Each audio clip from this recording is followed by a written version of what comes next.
It's a tough one to start off with today. Yeah. This plane crash in South Korea, December 29th, 2024. Yeah. The Jeju air flight from Bangkok to Muan. Yeah. Terrible, just a terrible tragedy. It is. 179 lives lost. Oh.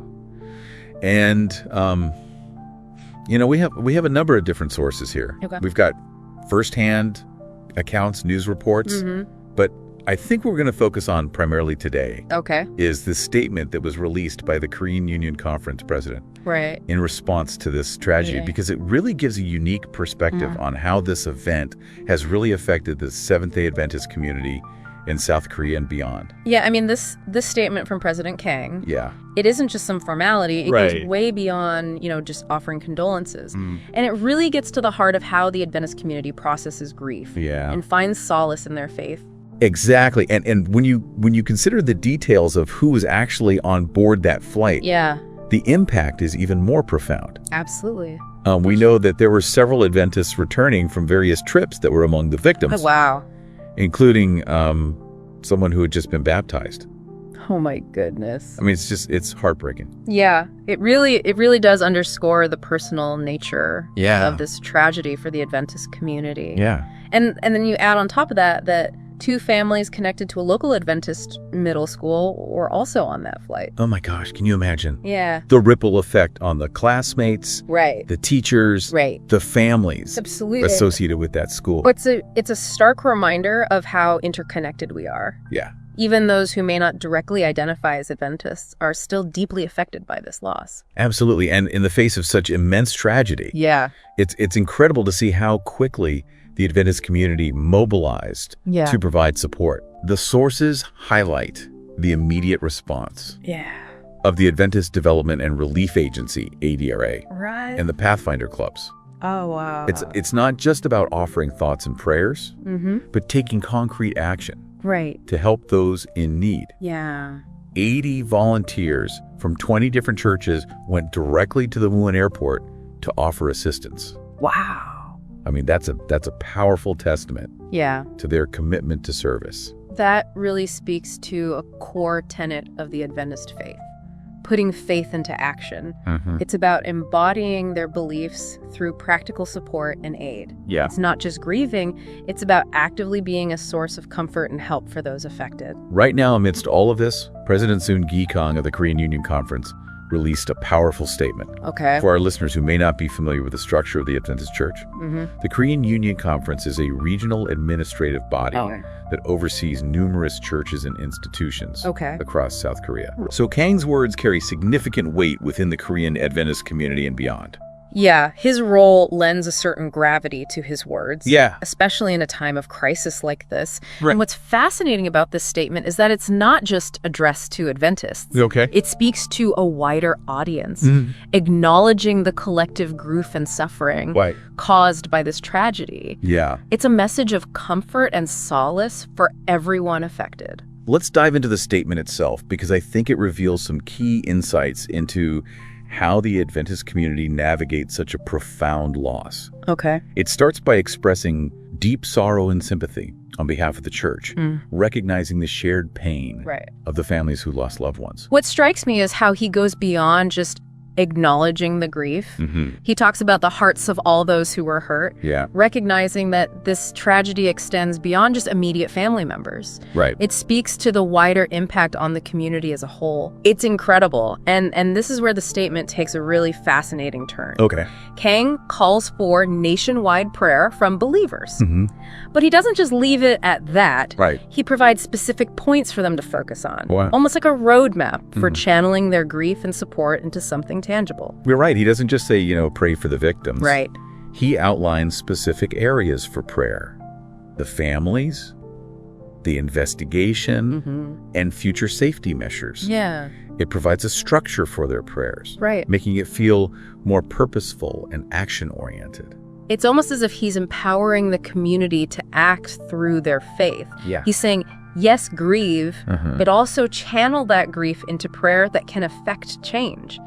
This concept of prayer as a form of action is deeply rooted in Adventist theology. That's a really interesting point. It's not just passive hope. Right. It's an active engagement with their faith to seek comfort, understanding, and ultimately a safer future. Exactly. And this brings us to one of the most poignant aspects of the statement. Okay.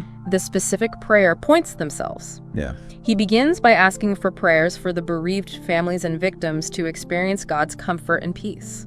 Yeah, it's acknowledging the immense pain and loss they're going through. Right. And calling upon a higher power to provide solace and support during this incredibly difficult time. But then he goes beyond just seeking comfort. Right. He also calls for prayers for a thorough investigation into the cause of the crash. Yeah. To prevent a repeat of this tragedy. It's about understanding what went wrong. Right.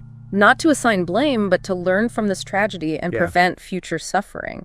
This desire for understanding and accountability is a crucial step in the healing process. And it aligns with the Adventist belief that God works through human efforts. Absolutely. They're not just waiting for divine intervention. Right. They're actively seeking answers and solutions. Exactly. And finally, Kang calls for prayer that the government and relevant authorities use this accident as an opportunity to strengthen safety measures. This is fascinating because it shows a proactive approach to preventing future tragedies. Right. It's not just about grieving the past, but taking concrete steps to ensure a safer future. This call to action really sets Kang's statement apart. Yeah. It's not just a message of condolence, it's a call for reflection, prayer, and action to create a more just and safe world. And by framing these actions within the context of prayer, it provides a sense of hope and purpose for the Adventist community. Absolutely. Even in the face of such a heartbreaking loss. Yeah, it's remarkable how he's able to weave together such profound grief with this forward-looking call to action. I know, it's incredible. He doesn't shy away from the pain of the situation. Yet there's this underlying current of hope and resilience. Absolutely. Woven throughout his statement. And I think that speaks to the Adventist worldview. Yeah. They believe that even in the face of immense suffering, God is present and offers comfort and strength. Yeah. But it's not a passive acceptance of suffering. Yeah. It's about actively seeking understanding, working to prevent future tragedies, and using their faith as a source of empowerment. And this is where his concluding remarks become particularly powerful. Okay. He says, "The Korean Adventist Church is with all those who suffered from this accident and prays earnestly that such a tragedy will never happen again."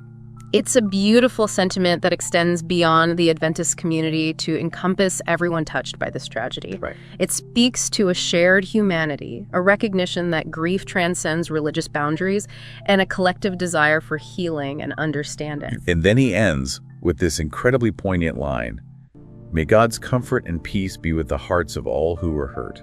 It really encapsulates the essence of Kang's message. Yeah. It acknowledges the pain offers comfort and inspires hope for a future free from such devastating events.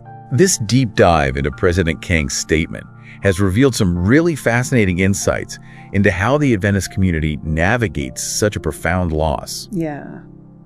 It's clear that their faith plays a central role in their response, Absolutely. offering solace, guidance, and a framework for action. Yeah.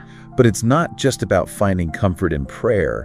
It's about channeling that faith into tangible efforts. Yeah. To understand the cause of this tragedy, support those who are suffering. Right. And work towards preventing future incidents. And I think this statement also raises some thought-provoking questions for all of us. Yeah. Regardless of our religious beliefs, how do we, as individuals and as a society, respond to such tragedies? Yeah. How do we find meaning and purpose in the face of such senseless loss? And what can we do to create a world where such events are less likely to occur? These are questions worth pondering as we reflect on this tragic event. Absolutely. And the impact it has had on so many lives. It's just awful. Thank you for joining us on the deep dive. We hope this exploration has provided you with a deeper understanding of the Adventist community's response to this tragedy. Yeah. And the power of faith to provide solace and strength in times of immense sorrow.